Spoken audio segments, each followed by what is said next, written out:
Greetings, everyone, and welcome back to the weekly show. This is episode number 6.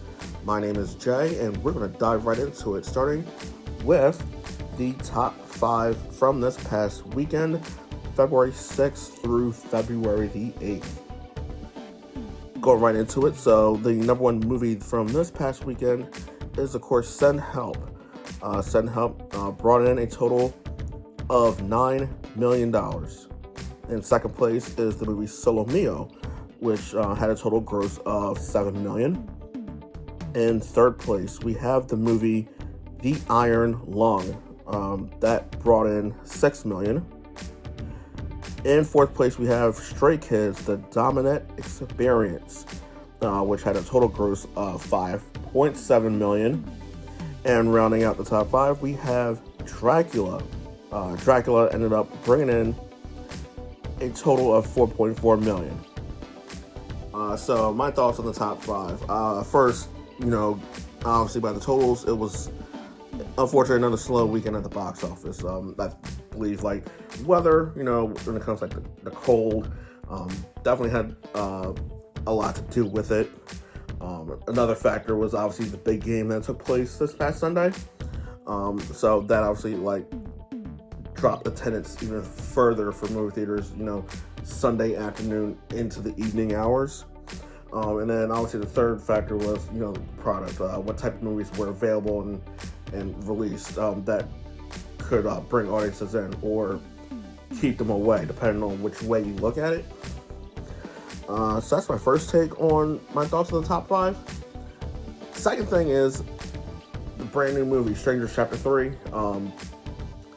As I predicted last week, it was not going to break the top 5, and it did it. Looking at the results from Box Office Mojo, it came in 7th.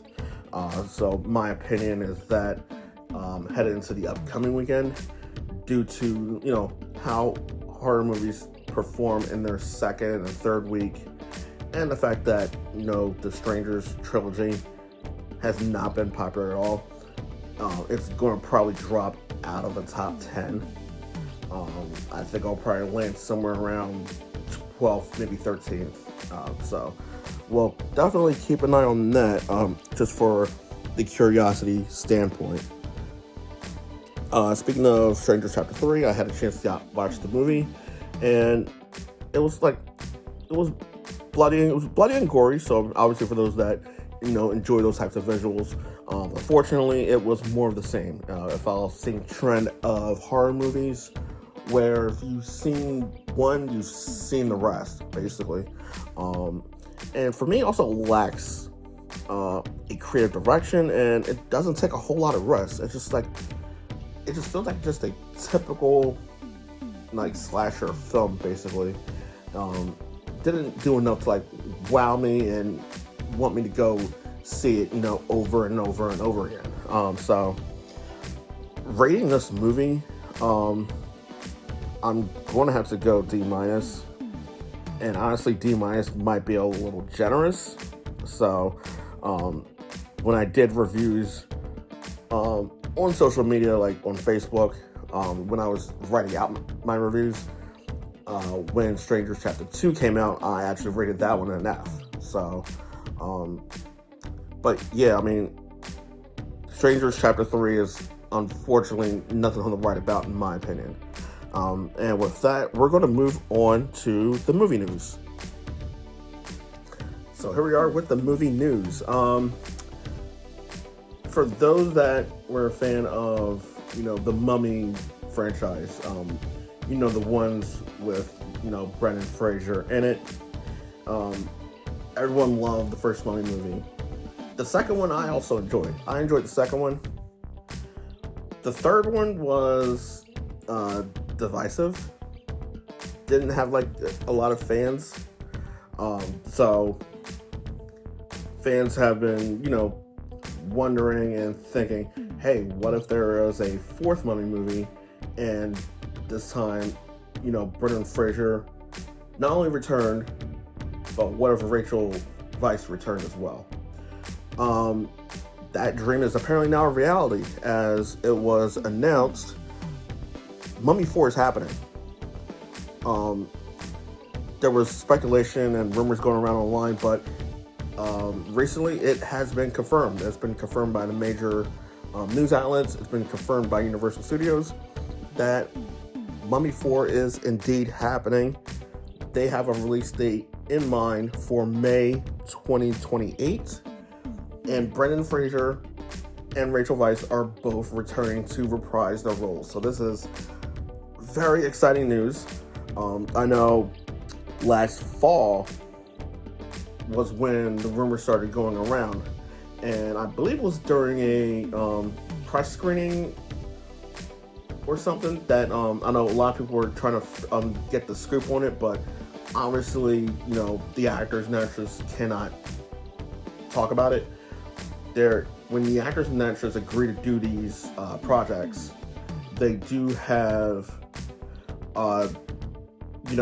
disclosure agreements or any type of agreement written into the contract. So there are certain things they can say and there are certain things that they cannot say. So to make sure they're abiding by the contract, they have to, follow, the contract to the T. So if they were not allowed to talk about Mummy 4 at that time, that's probably why. It was probably in the contract that they were not allowed to disclose it until a certain point. Can I discuss it now? I don't know. Probably. But the studio already came out and released info saying that Mummy 4 is definitely happening. Obviously, Rachel Weisz was not in Mummy 3. Don't remember exactly what happened with that, but Maria Bello ended up taking on the role of Evelyn O'Connell. She did the best job that she could, but obviously, the chemistry between, Brendan Fraser, Maria Bello, it really wasn't there. It wasn't as strong as the chemistry between Brendan Fraser and Rachel Weisz. So now, obviously, the script is being kept under wraps, so they're not wasting too many details on it. My guess is that they're probably gonna move forward with Mummy 4 and treat it and pretend that the events of Mummy 3 never happened. So we'll see how they handle that. But this is definitely very exciting. I know someone that I know is probably just as excited as well, since they are a huge Brendan Fraser fan. So next time I see them, we're going to be talking a lot about this. This is probably one of the first things we're going to talk about. So I'm excited to hear what they had to say about, the news of Mummy 4, coming in 2028. So up next on the movie news, Adam Sandler has apparently been talking about a Grown Ups 3. He's expressed interest in doing, a third Grown Ups movie. The first one was great. It was a great movie. Second one, I would say, is a little divisive. The second one's probably a little divisive. Adam Sandler did state that the movie has a targeted release date of 2027. So this project, from what it sounds like, could be happening. So this is definitely something to keep an eye on as well.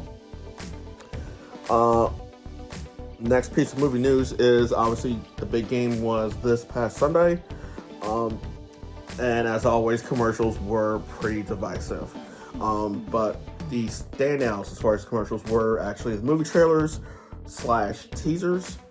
The ones that I happen to notice, they maybe could have been more, but the ones I've noticed were trailers or trailer teasers for Disclosure Day, which opens on June 12th. Supergirl, which was a fun little teaser, so I'm actually very excited to see Supergirl.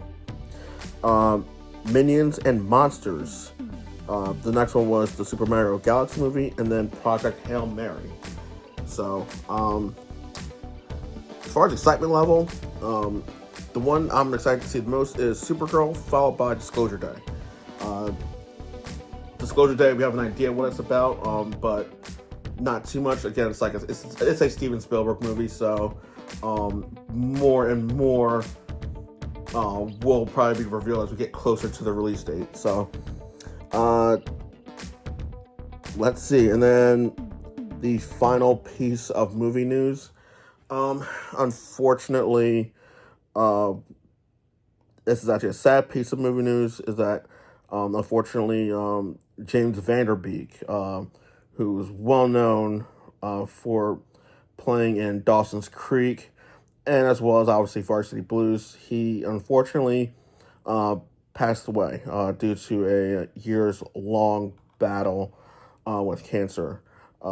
He leaves behind a wife and 6 children, and from what I understanding from reading the news articles, the family has a GoFundMe currently active right now to generate funds, to obviously final expenses and ensuring the wife and the children they're able to maintain some form of standard of living, roof over their head, etc.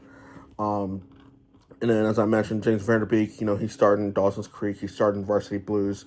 I actually did a review of Varsity Blues not that long ago on my other show, Rewind. If you have not seen Varsity Blues, I definitely recommend checking it out. But yes, James Van Der Beek is gone way too soon. So, thoughts and prayers go out to his family, his friends during this difficult time. And now, after that, we're going to move on to the upcoming weekend. We're going to take a look to see what movies are opening this upcoming weekend, and I'll give you my opinion on what the top 5 could look like. Okay, so we have quite a few movies opening this weekend. First up is Wuthering Heights. This is based off of a book. It's from the looks of it, it's definitely like a romantic movie. It stars Margot Robbie, Jacob Elordi, and it is directed by Emerald Fennell. It is rated R, and it's being distributed by Warner Brothers. And it basically just tells the story of a passionate and tumultuous love story, which is set against the backdrop of the Yorkshire moors. So definitely like an interesting and complicated love story from what that sounds like. I personally have never read the book. So next up is Good Luck, Have Fun, and Don't Die. This movie stars Sam Rockwell, Zazie Beetz, and Michael Pena. It is directed by Gore Verbinski. This one's rated R as well, and is being distributed by Bear Cliff Entertainment. So obviously tells the story of a man traveling from the future and lands in a diner somewhere in LA, where he must recruit a precise combination of patrons to join him in a one-night quest to save the world from a threat. This is for what it sounds like, some sort of like action comedy movie. So we'll see how it goes. Next up is Crime 101. Crime 101, it stars Chris Hemsworth, Halle Berry, Mark Ruffalo. This is going to be directed by Bart Layton, and it's rated R, and will be distributed by Amazon MGM Studios here in North America. Sony will be handling distribution internationally. So I've seen a few trailer spots here and there. The number of trailers has picked up recently, so it'll be interesting to see, how this movie, performs. This movie is basically like a high stakes heist unfolding, and 3 or 4 characters are going to somehow intertwine and get involved in this. So it seems like a fun action movie, so we'll see how this goes. And then finally, the 4th movie is Goat. Goat is a kids animated movie. This movie is rated PG and is being distributed by Sony. NBA superstar Steph Curry. He's also producing the movie as well. He also lends his voice talents to it as well, along with David Harbour, Gabrielle Union, and Caleb McLaughlin. Yeah, it's basically like a basketball movie, and seeing the trailers, it reminds me of Space Jam a little bit. So the basic plot is a small goat with big dreams, basically, gets a once-in-a-lifetime shot to join the pros and play Roarball, a high-intensity, co-ed, full-contact sport dominated by the fastest, fiercest animals in the world. I know with Zootopia being in theaters since, I want to say, November, I know kids have been, looking and itching to go back to the theaters to see something that they may enjoy. Goat could be one of them. I mean, is it going to pull in similar numbers to Zootopia? I don't know, probably not. But, I mean, who knows? From my experience, usually, not all the time, but usually, the sillier and goofier the kids' movies are, they tend to be, busier, and families and children want to rush out and go see it. So, we'll see how Goat performs. And with that, we're going to look at what the top 5 could look like. I've been back and forth on this one. As far as what the top 5 could look like, I've changed my predictions at least 5 or 6 different times over how the top 5 could shake out. But my opinion, it's going to look different versus this past weekend. So here's what I think it could look like. Starting with number 5, I think Solo Mio will hang on into the top 5 after this upcoming weekend. It did surprisingly well last weekend, so I think it will hang into the top 5 for at least one more weekend. So in 4th, I think it will be Send Help. Send Help was a fantastic movie. I'll probably see it one more time. I thought it was that good. It's been the number 1 movie for 2 weeks, so it's going to drop off. So in the 3rd position, I think it will be Crime 101. It does seem like a fun action movie, but my gut feeling tells me it's probably not going to be top tier action movie. It'll probably be somewhere in the middle.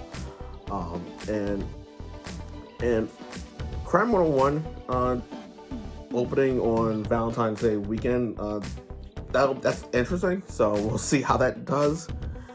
The 2nd position, and this one, number 1, number 2 was what I spent a lot of time on. I've been flipping them around a lot, back and forth, but this is what I ultimately decided to land on, is that number 2 will be Wuthering Heights.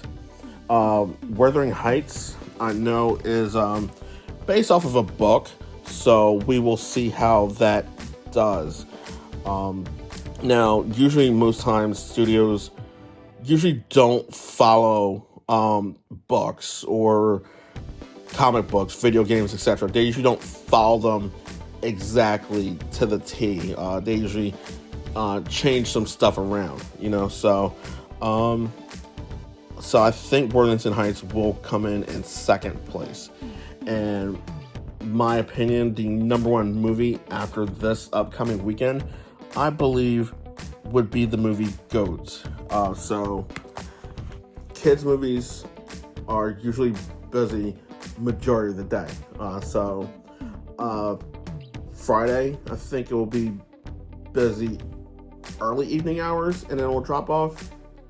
Saturday, it'll most likely be busy for that movie all day up until early evening. And then obviously Sunday, we're busy all morning and then all afternoon. So that's my prediction for the top 5, is that Goat will be number 1, Worthington Heights number 2, Crime 101 will be number 3, followed by Send Help at 4, and Solo Mio at number 5. So on episode 7 of the weekly show, we will take a look to see we'll definitely see how accurate that is, or if I'm completely wrong. So that will do it for episode 6 of the weekly show. Thank you very much for joining me. If you have any comments or suggestions, be sure to leave those below. Definitely be sure to like and subscribe to this channel as well. Thank you very much, and I look forward to seeing you on the next video. Take care.